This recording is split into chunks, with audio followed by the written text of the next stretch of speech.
Then Jesus asked him, "What is your name?" "My name is Legion," he replied, "for we are many."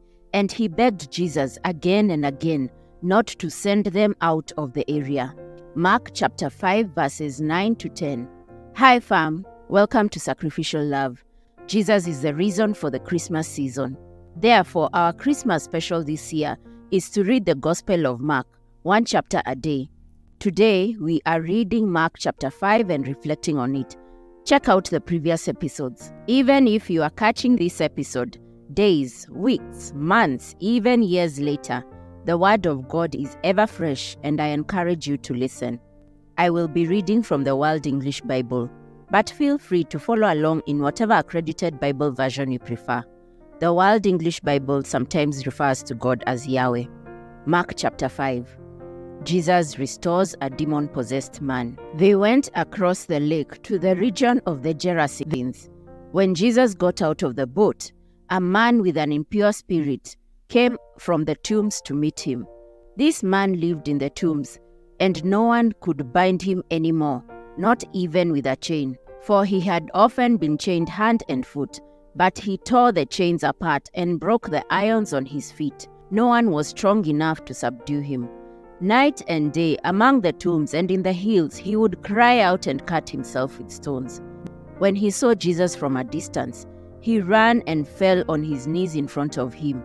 He shouted at the top of his voice, "What do you want from me, Jesus, Son of the Most High God? In God's name, don't torture me." For Jesus had said to him, "Come out of this man, you impure spirit." Then Jesus asked him, "What is your name?" "My name is Legion," he replied, "for we are many." And he begged Jesus again and again not to send them out of the area. A large herd of pigs was feeding on a nearby hillside. The demons begged Jesus, "Send us among the pigs. Allow us to go into them." He gave them permission, and the impure spirits came out and went into the pigs. The herd, about 2,000 in number, rushed down the steep bank into the lake and were drowned. Those tending the pigs ran off and reported this in the town and countryside, and the people went out to see what had happened. When they came to Jesus, they saw the man who had been possessed by the legion of demons sitting there, dressed and in his right mind, and they were afraid. Those who had seen it told the people what had happened to the demon-possessed man, and told about the pigs as well. Then the people began to plead with Jesus to leave their region. As Jesus was getting into the boat, the man who had been demon-possessed begged to go with him. Jesus did not let him, but said, "Go home to your own people and tell them how much the Lord has done for you, and how he has had mercy on you." So the man went away and began to tell in the Decapolis how much Jesus had done for him, and all the people were amazed. Jesus raises a dead girl and heals a sick woman. When Jesus had again crossed over by boat to the other side of the lake, a large crowd gathered around him while he was by the lake.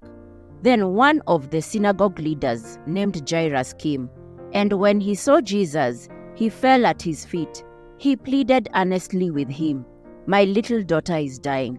Please come and put your hands on her, so that she will be healed and live." So Jesus went with him.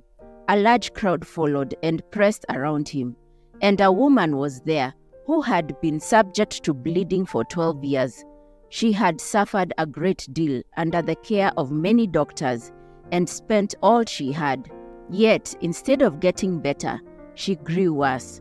When she heard about Jesus, she came up behind him in the crowd and touched his cloak, because she thought, "If I just touch his clothes, I will be healed." Immediately, her bleeding stopped, and she felt in her body that she was freed from her suffering. At once, Jesus realized that power had gone out from him. He turned around in the crowd and asked, "Who touched my clothes?" "You see the people crowding against you," his disciples answered, "and yet you can ask, 'Who touched me?'" But Jesus kept looking around to see who had done it. Then the woman, knowing what had happened to her, came and fell at his feet, and trembling with fear, told him the whole truth. He said to her, "Daughter, your faith has healed you. Go in peace and be freed from your suffering." While Jesus was still speaking, some people came from the house of Jairus, the synagogue leader. "Your daughter is dead," they said. "Why bother the teacher anymore?" Overhearing what they said, Jesus told him, "Don't be afraid, just believe." He did not let anyone follow him except Peter, James, and John, the brother of James.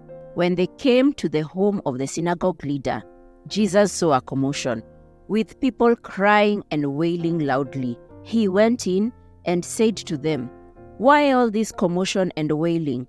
The child is not dead, but asleep." But they laughed at him. After he had put them all out, he took the child's father and mother and the disciples who were with him and went in where the child was. He took her by the hand and said to her, "Talitha koum," which means, "Little girl, I say to you, get up." Immediately the girl stood up and began to walk around. She was 12 years old. At this time they were completely astonished. He gave strict orders not to let anyone know about this and told them to give her something to eat. Reflections on Mark chapter 5. 1. Healing and restoration, faith and perseverance. In Mark chapter 5, the story of the woman with the issue of blood and the healing of Jairus' daughter offers a powerful reflection on healing and restoration. Both these accounts emphasize the transformative nature of faith and perseverance in seeking restoration. The woman's 12-year struggle with her illness represents a profound example of resilience and hope as she steadfastly seeks healing from Jesus. Her act of reaching out to touch his garment demonstrates not only her faith, but also her unwavering belief in the power of restoration. Furthermore, Jairus' boldness in approaching Jesus for his daughter's healing reflects a deep sense of trust in divine restoration. Despite facing despair and whispers of doubt from others, he exhibits unwavering confidence in Jesus' ability to bring about miraculous healing for his beloved daughter. These narratives remind us that true healing often requires persistence, courage, and unshakable faith, qualities essential for experiencing genuine restoration in our own lives. The interconnected themes of faith, perseverance, and divine intervention shape these stories into powerful reminders that true healing and restoration are possible through an unyielding spirit grounded in hope and reliance on God's grace. This challenges us to reflect on our own journeys towards wholeness while inspiring us to seek transformation with unwavering faith. 2. Power of Jesus' words. In Mark chapter 5, we witness the remarkable power of Jesus' words as he heals a man with an unclean spirit. His simple command, "Come out of the man, you impure spirit," demonstrates his authority over spiritual forces and his ability to bring about immediate transformation. This account serves as a powerful reminder of the immense authority entrusted to Jesus through his divine nature. Moreover, the impact of Jesus' words extends beyond physical healing. They carry deep spiritual significance, offering hope and restoration to those who are spiritually oppressed or burdened by their circumstances. Through his words, Jesus speaks truth into darkness and brings light into seemingly hopeless situations. As we reflect on this chapter, let us be inspired by the transformative power of Jesus' words into our own lives and seek to align ourselves with his truth and authority. 3. Response of the community. In Mark chapter 5, we witness an intriguing response from the community to the miraculous healing of the demon-possessed man. The townspeople were overwhelmed and awestruck by this incredible display of power and compassion. Instead of celebrating this miraculous deliverance, they were gripped by fear and asked Jesus to leave their region. This response raises thought-provoking questions about human nature and our capacity for change. Despite witnessing undeniable evidence of divine intervention, The community's fear overshadows any sense of wonder or gratitude. It prompts us to consider how fear can hinder our ability to embrace transformation and new possibilities. The community's reaction in Mark chapter 5 serves as a powerful reminder that every person responds differently to moments of spiritual awakening.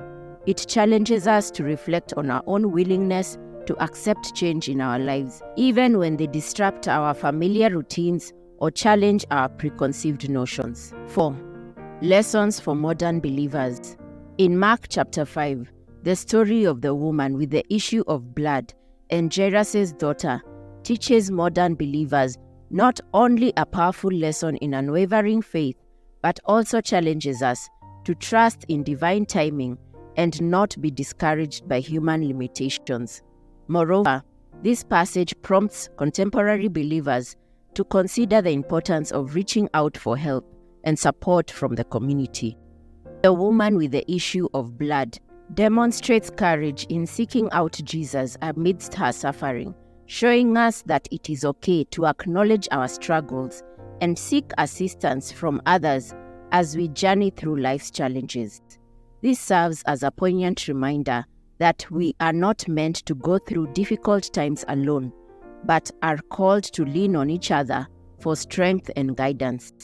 As we apply these truths from Mark chapter 5 to our own lives, let us be inspired by the examples set before us to seek opportunities to spread love, hope, and faith in tangible ways within our communities. We will continue from Mark chapter 6 in the next episode.